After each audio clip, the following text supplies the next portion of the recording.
As we know, the Tournament of Power is basically a tournament of survival, as all the losing universes will get destroyed. There are a lot of theories on how that might happen, who took the decision, like future Omni King is evil or got possessed by Zamasu. Then, even the Great Priest becomes a suspect. Meanwhile, according to other theories, he will be the savior. Anything might happen in this universal survival arc. However, in this video, I want to talk about the end game, how the arc will end, and if it will have permanent consequences like the universes remaining destroyed.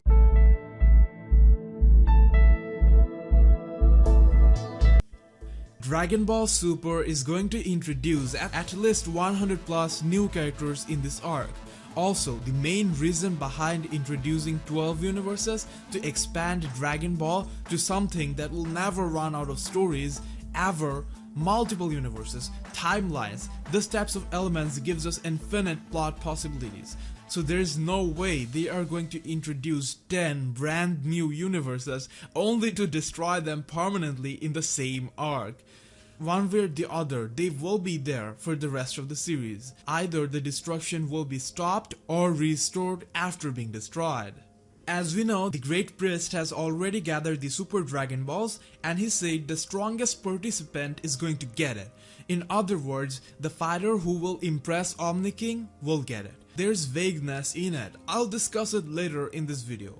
However, let's just assume the strongest fighter who will lead his universe to win this tournament will get the Super Dragon Balls and make the wish.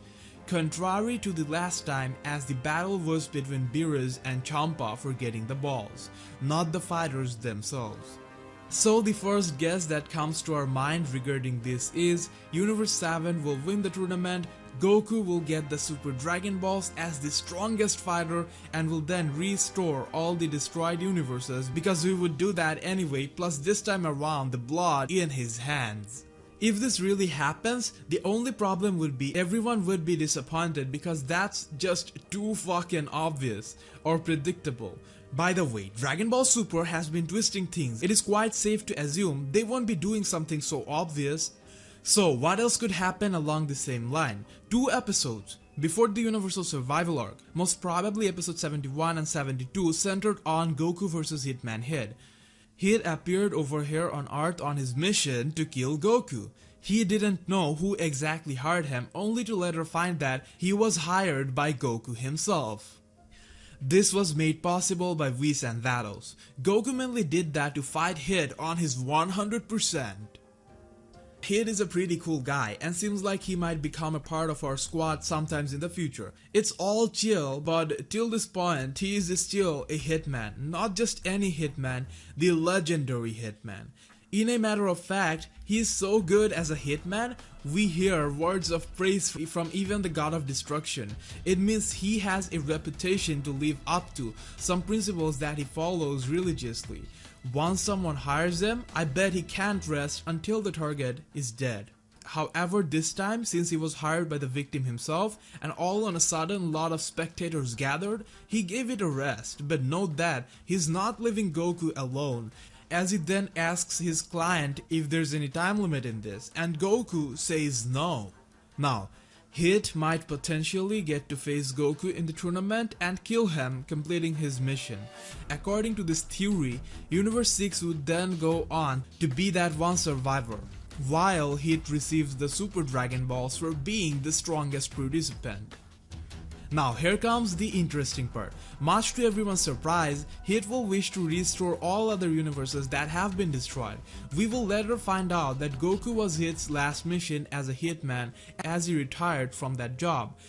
And guys, that will be Assassin Hit's official face turn.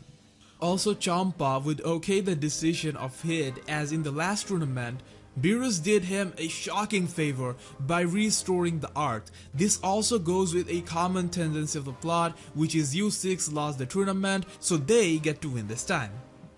Besides, Hit has a huge respect for Goku and his ideologies. Goku changed his way of thinking and made him realize that even he needs to train. Also, we can connect some moments directly with this. Like in the last tournament, Goku just suddenly told him that they are just pawns in the game of the gods, and they just won't be that. Afterward, Goku forfeited. Amusingly enough, in respect of Goku, Hit willingly lost to Monaka, and guys, that was their first meeting. If Hit got so influenced by Goku that even just after the first session, that he agreed to throw away the victory, losing the opportunity to get the god's traveling vehicle, then that makes it very clear that Hit has a lot of respect for Goku, and after all this time, and a second meeting, who knows, maybe the philosophy might have grown in him better. However, that killing part would complement his badass way of signing off, you know what I mean. From the plot point of view, problems would be getting solved. The requirements were the universes needs to get destroyed, but Goku can't restore because that would be too obvious. On the other hand, Hit must complete his mission of killing Goku. However, the universe can't remain destroyed as it will be a waste of all the efforts put behind to design them. Also, the series can't run without Goku. So, this theory completes all these requirements and doesn't appear to be such an obvious outcome. Besides, a face turn for Hit perfectly fits in, as ever since he got introduced, he stood out as a character, and I always felt that he will become a prominent part of DBS. One of the recurring concepts of Dragon Ball is evil guys becomes good, getting influenced by Goku. Tien at one point also wanted to become a hitman or assassin like something inspired by mercenary Tao. He was also brought up with evil teachings, but it didn't take long for him to change, coming under the influence of Goku and friends. Piccolo was born evil to avenge his father by killing Goku, and now he's a guy who sacrificed his life for Goku's son. Vegeta turned so good, he's now the second lead of the series. Something like this quite didn't happen in Super as of yet. Some may argue that Goku changed Beerus. While that is true, Beerus wasn't ever evil to start with. That is also a good game but different concept. So Hit might be that first guy from Super. Another issue, some fans were commenting that even though Universe 7 won the last tournament, Goku didn't. So isn't it unlikely for Goku to lose again? Let's take a look back at the Dragon Ball days. Goku lost his first two World Martial Arts tournament against Master Roshi and Tien respectively before winning at his third attempt against Piccolo. So who is to say that can't happen this time? I'm pretty sure this isn't the only time a tournament like this is going to take place. All these characters designed, they are bound to have another tournament to utilize it. We don't even know how this tournament will end. Many fans believe it might get disrupted and end without a winner. That sounds quite legit. Besides, this tournament will be like rivalry building type of things. Then we might go through other stories, explore some other universes on different episodes, or maybe even in a movie. Goku will always be pushing himself to his limits to win the next one. I just think it would be a perfect decision if they at the end of this tournament announce that there will be another every year or every 2 years or something like that. Another thing is, I'm a bit confused with the Super Dragon Ball thing. They said the strongest fighter would get the Super Dragon Ball. Well, is it like survival is the gift for the winning universe, but the man of the tournament wins the Super Balls? I mean, like, he can be from a losing universe too. Help me out with this one in the comments section. About some climax of this arc with Omni King, the Great Priest, Goku and others, I already made some theories. Do check it out. Links will be there in the description. Make sure to subscribe to our other channel, Dragon Ball Fanverse. There, I post exclusive videos and faster updates. Do comment down after subscribing. I know our most dedicated viewers. See you in the next Dragon Ball Super video.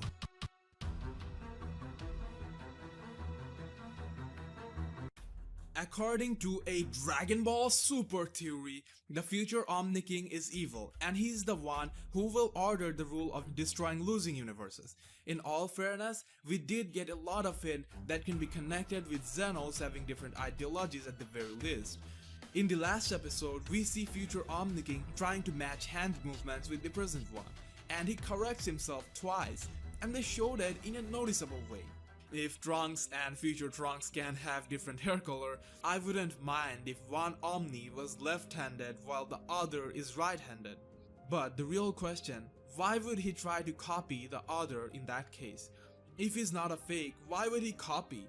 Another thing to note, in this scene it appears future Zeno mistakenly pushed the planet, crushing board game table apparently accidentally in excitement. But we are assuming he did that willingly, so we're pretty much predicting that future Omni King will be rooting for destroying universes. Now, going past our locked prediction, we'd like to stretch it a bit. The future Omni might have got possessed by Zamasu. We know any Dragon Ball can grant immortality, but Zamasu wished for that from Super Shenron, so it must have some added value. Maybe even gods can destroy him right away. When Trunks destroyed his physical body, we thought it was over, only to find out he started taking another form. As in, he was about to make the entire universe his body. Similarly, after Omni destroyed him and others went back to time, he actually got in future Omni's body. And that is why we have the rule. I mean, if Zamasu was in charge of setting standards in the Tournament of Power, wouldn't he choose exactly this one? Adding to that, in the trailer we see future Omni King was highlighted by red color, and Zamasu after losing his body became red. Also, when the Omnis cross, we see a greenish color on future Omni. That also can be connected to Zamasu. Stretching it even further, meaning even unlikely to happen, as suggested by Tim Robinson on our page inbox, maybe even some part of Zamasu got hold of Goku too. That is why he's acting reckless, and if you want to put another tinfoil hat on, maybe that's why he disobeyed Beerus. Also, if you look at this scene from the opening, with the reddish aura around Goku, he gives a very devilish smile. It looks awfully familiar to Goku Black's expression. Also, the way one side of his face was highlighted like that, that's a symbolism pattern to show that a character has two sides in him. However, like mentioned earlier, these theories are far stretched. We are mainly sharing for fun, so take only the future Omni King being prone to destruction as our locked prediction. Comment your theories and prediction down below and get featured on The Fan Guide. Surely you can find us on Facebook too.